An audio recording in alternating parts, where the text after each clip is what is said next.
I want to, David Frankel with the Native Hawaiian Legal Corporation. I want to make clear there's three different things that seem to be melding into one.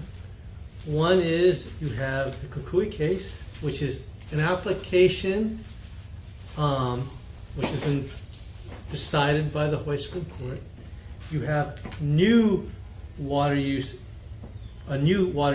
permit application by a different applicant. And you have this. Said DWS. Well, no, I'm talking about. I guess they're called Molokai Public Utilities, which is not the entity in the Kukui case. So it's a separate entity, a separate application, and you've got the mediation request.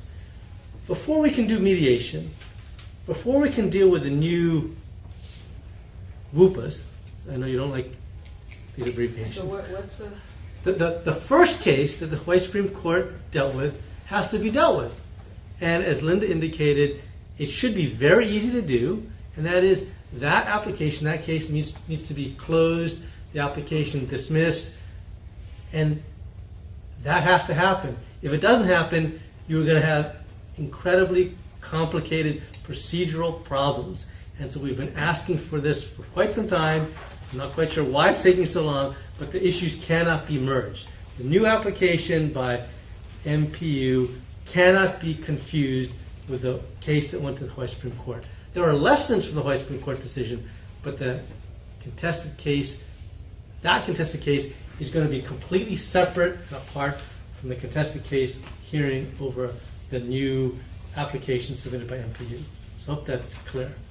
We also hope that, the new WUPA applications, once the other old one is closed, there's hopefully going to be some discussion by the parties, maybe mediation.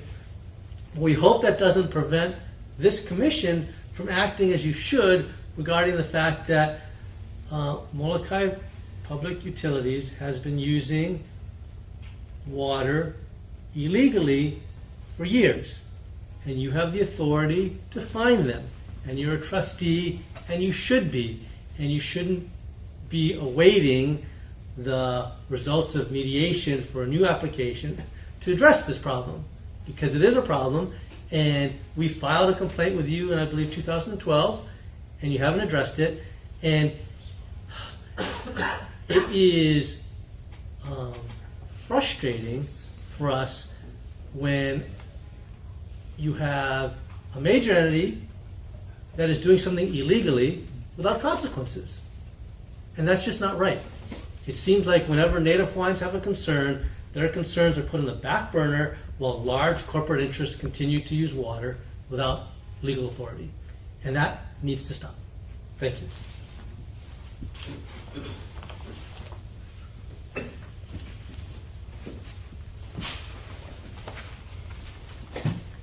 Morning, Commissioners. Matthew Devanch, Deputy Attorney General for the Department of Hawaiian Homelands.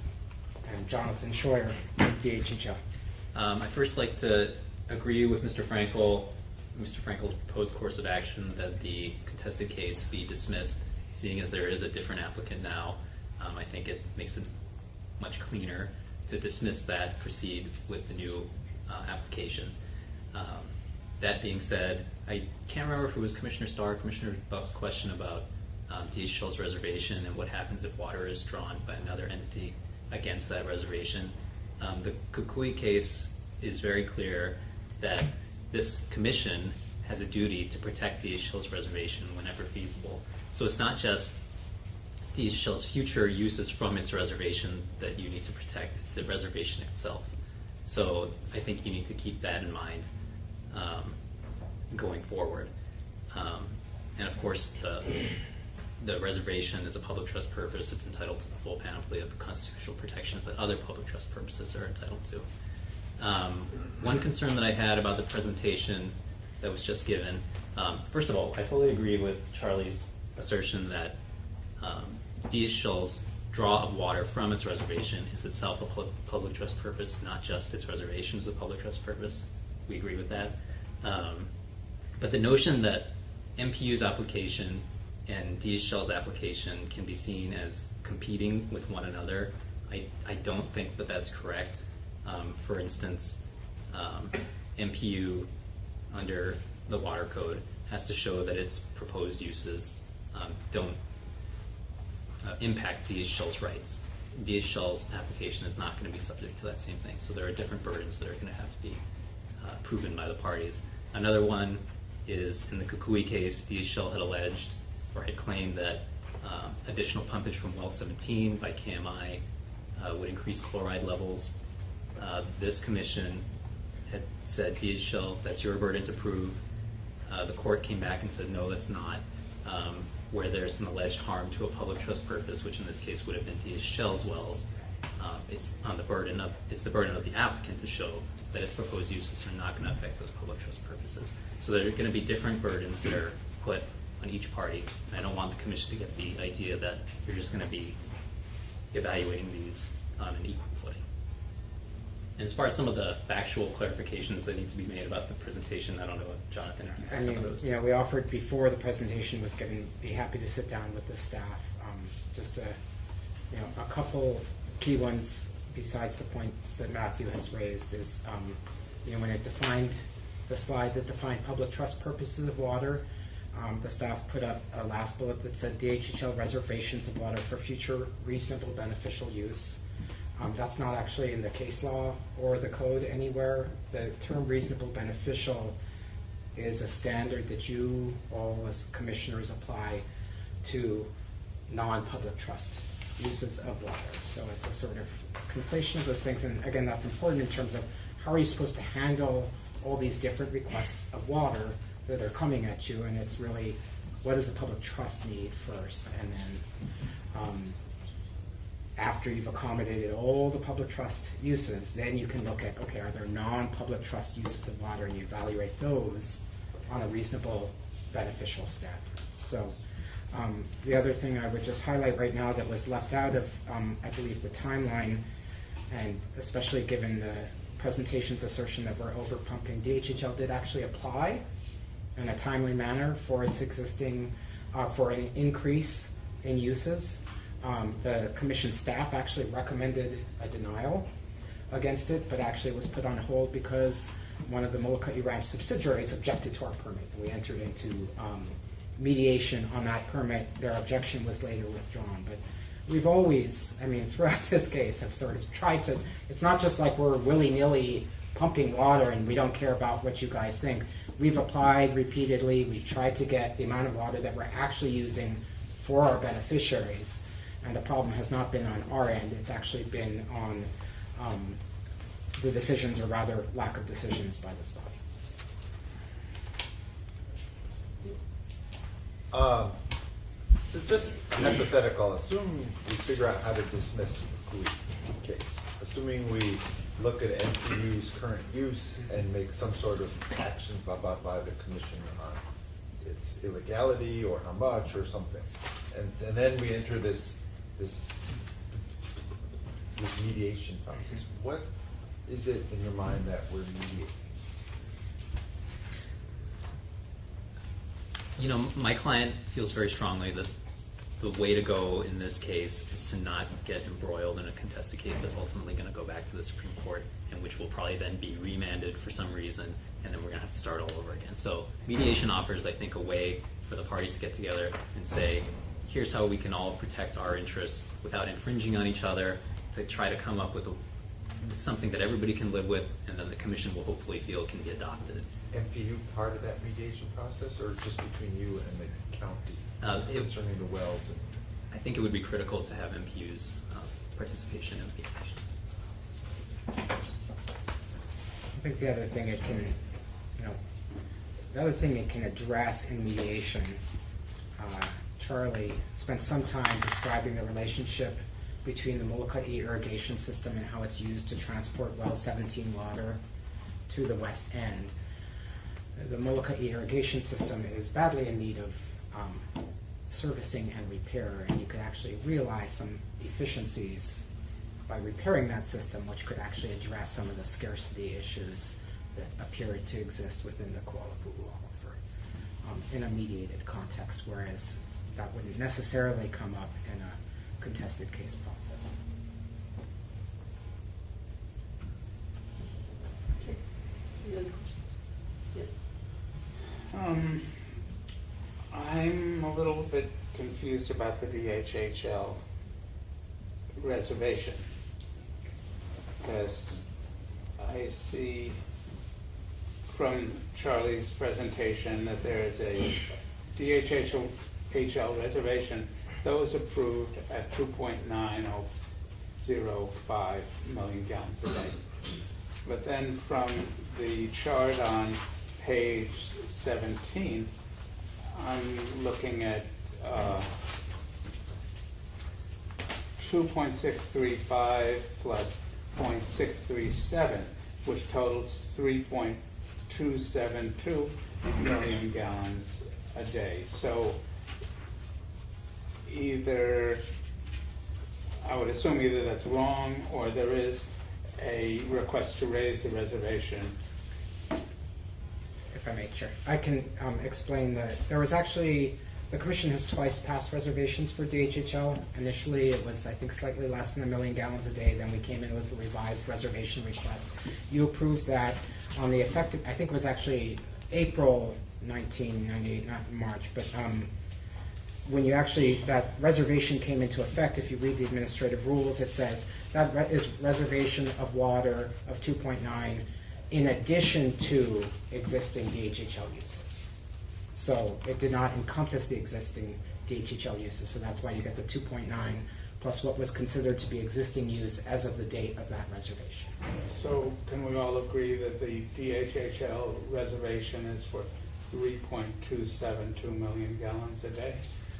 Well, the reservation itself is for 2.9, plus we have an existing use right for that other amount. It's a slight, Reservation is for future uses. it's a slight distinguishment. So I just want to hear it from, I don't know what, Roy, this is big looking over there.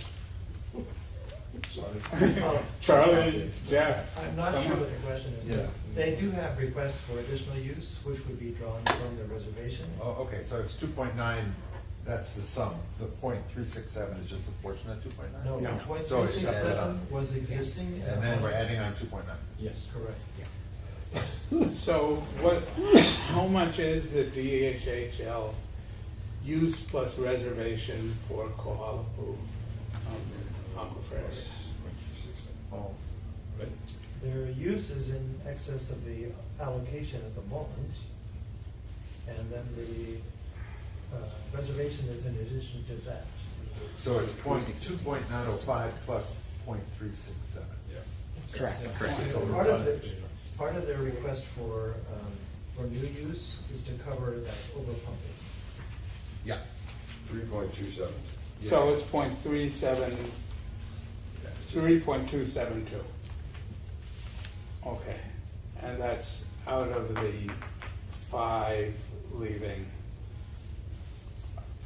approximately 1 3/4.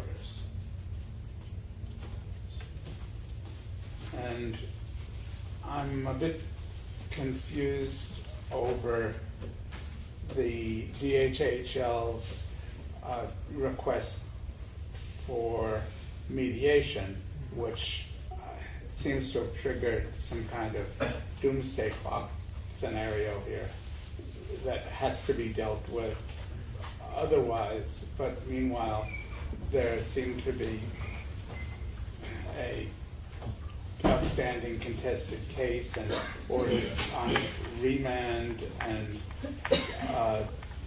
some kind of agreement not to proceed until the model is available.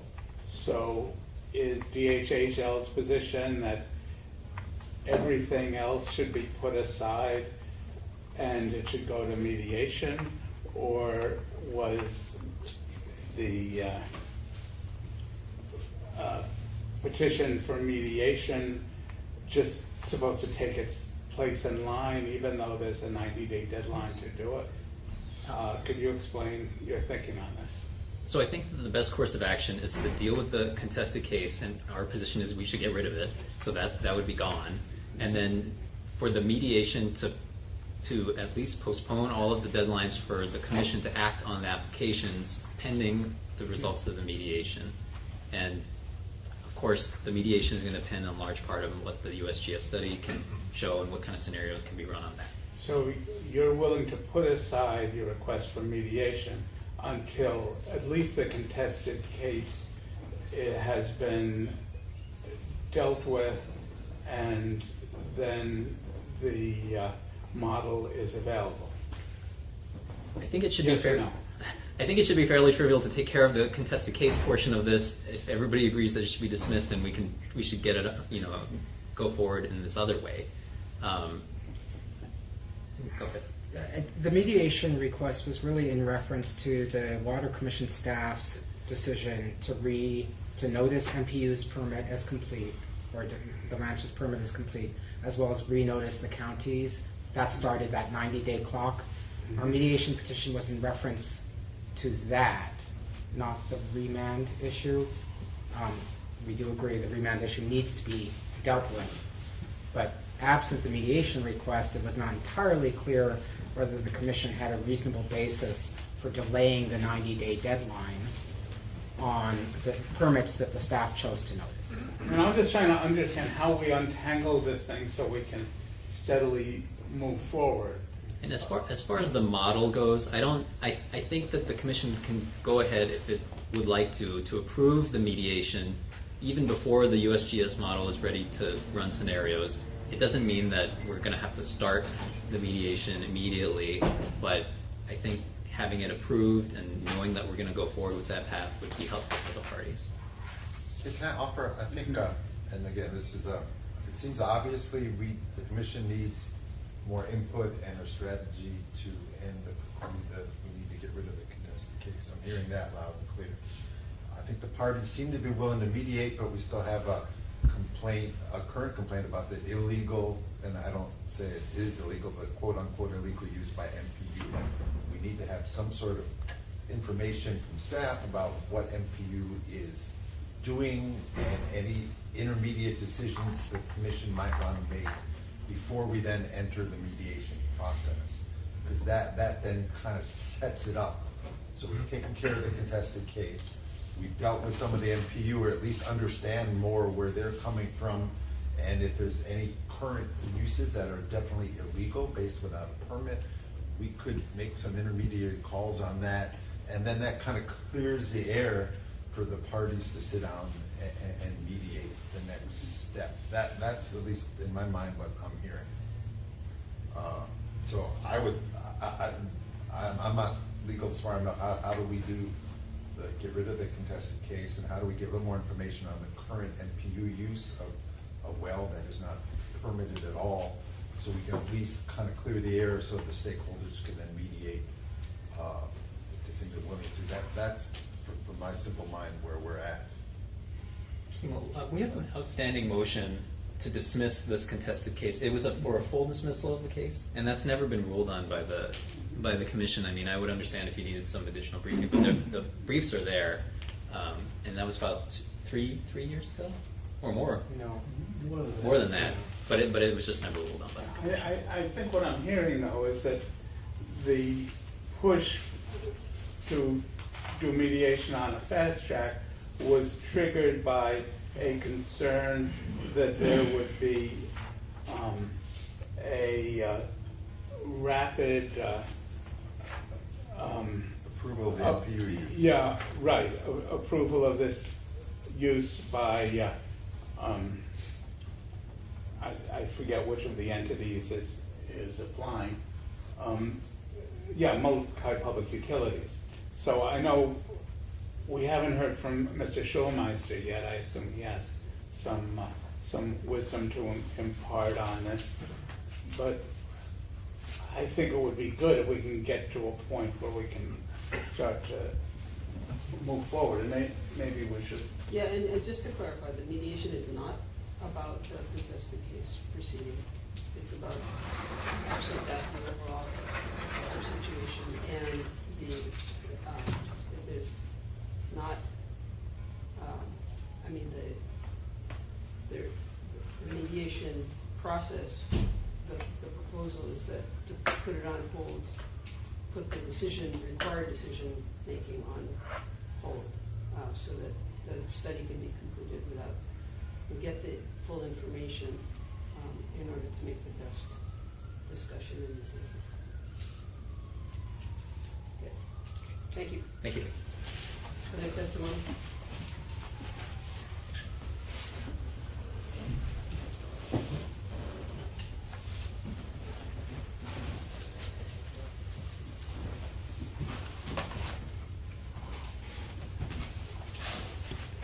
Yeah, David Schulmeister for Molokai Public Utilities.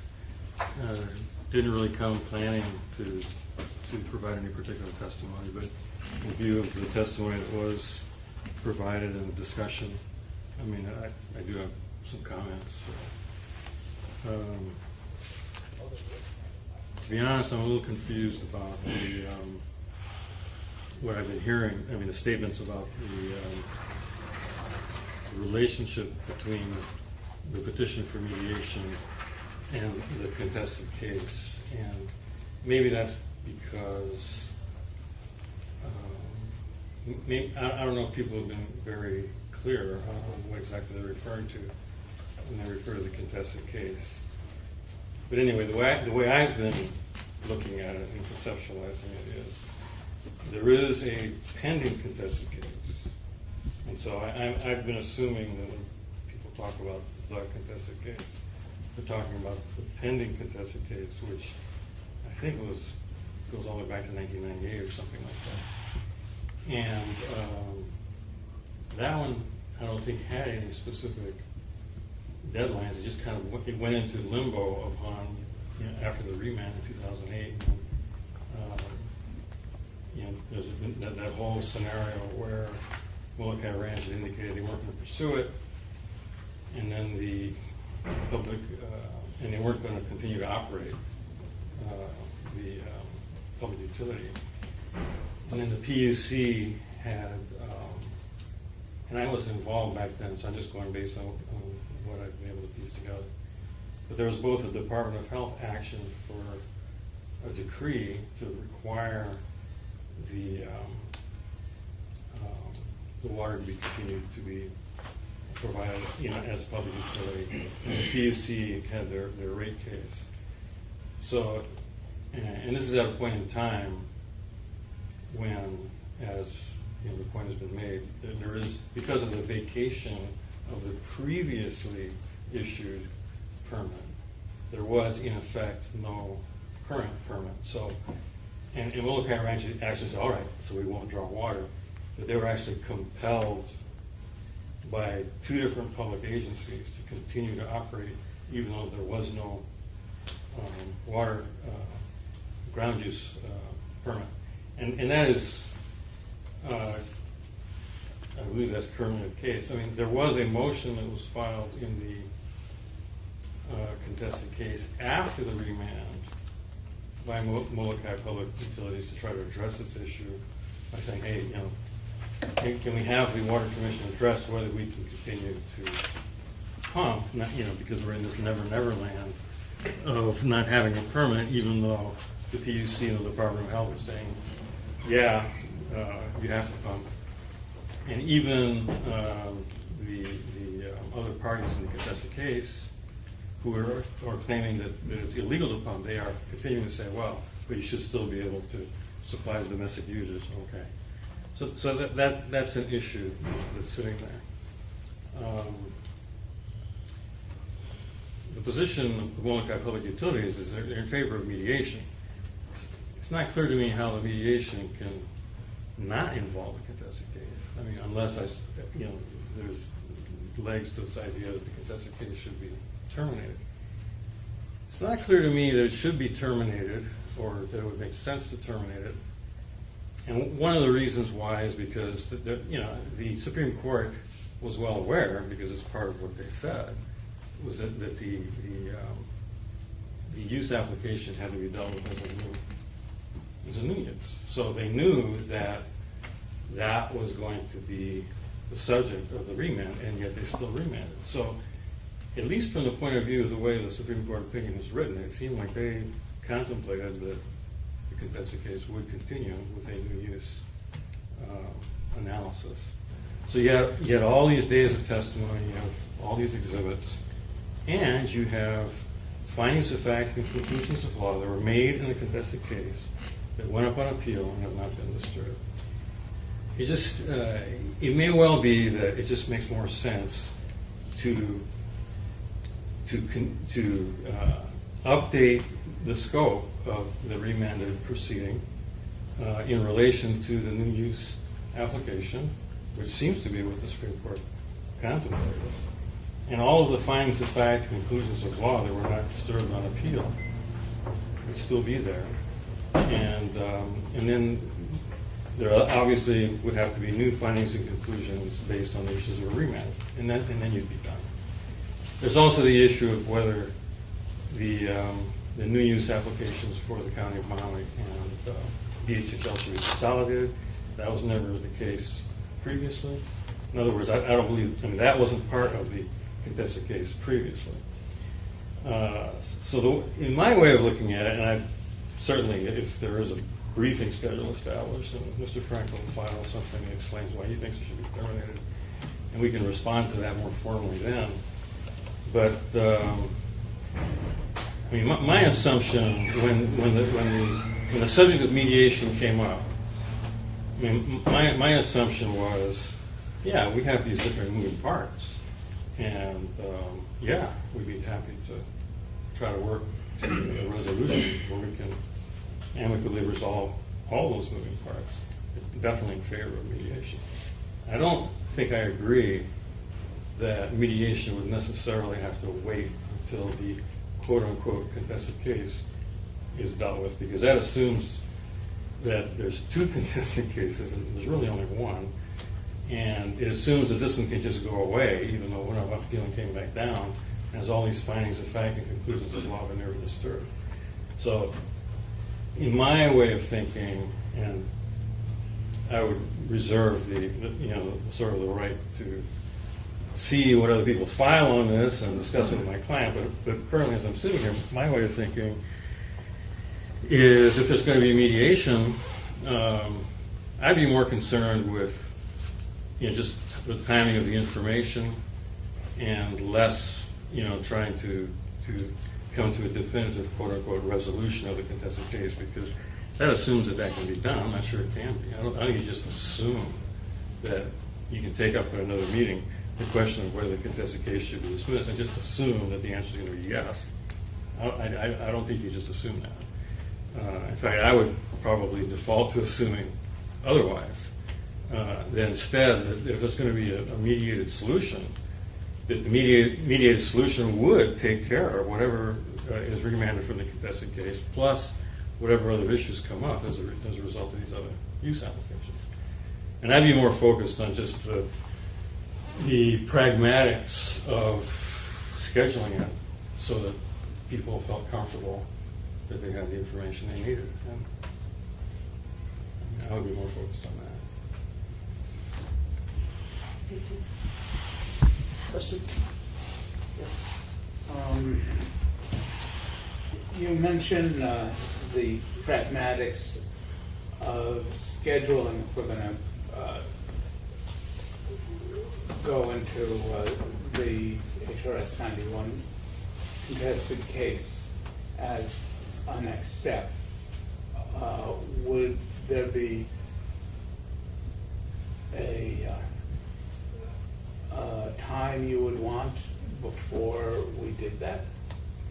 I mean, I think that we were kind of thinking about doing that PDQ. I'm not sure. Like maybe next month or a month after. What I was referring to was the pragmatics of scheduling a mediation. Okay, how about the pragmatics of scheduling a briefing on the ancient remanded contested case? Well, I think that, I think that I don't see any reason not to do it. And not to do it fast? Yeah. Okay. Any other questions? All right, thank you. Is there any other testimony on this?